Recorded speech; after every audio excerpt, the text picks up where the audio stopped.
A scare in the air. An airplane engine cover flew off a Delta flight yesterday at 28,000 feet, forcing the plane to make an emergency landing at Nashville International Airport. That's where we find News Channel 5's Jason Lamb tonight. Jason, everybody's okay, but where is that cover?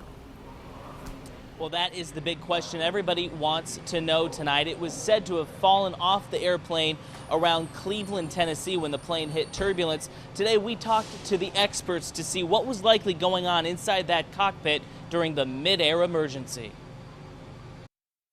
The pictures are still hard to believe. An entire engine covering flew off a Delta Airlines flight yesterday during turbulence, prompting the pilots and the 109 passengers on board the flight from Atlanta to Chicago to make an emergency landing in Nashville.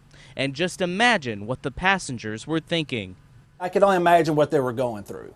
So especially if the turbulence was that severe. But Dale Kimbrough with Nashville Flight Training says flying without the engine cover, called a cowling, is actually not a big deal.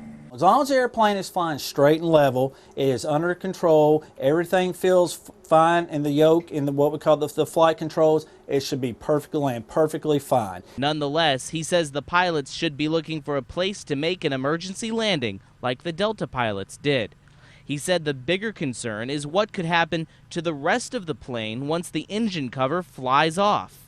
So when that big piece that's roughly, by looking at the picture, probably at least 10 feet long, what is it going to hit back there? You have primary flight controls that are very, very important to that airplane. Not to mention what happens to the engine cover after it falls to the ground. So far, there's been no reports of damage or anyone finding it over Cleveland, Tennessee, where the turbulence started.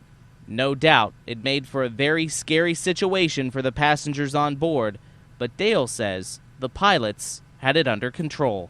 If this ever happens, stay calm. The pilots are up front. They've been trained for this. They've gone through scenarios like this before, and the outcome more than likely will always be a very safe outcome. The FAA is looking into exactly why that engine cover flew off the plane yesterday. Reporting live at Nashville International, Jason Lamb, News Channel 5.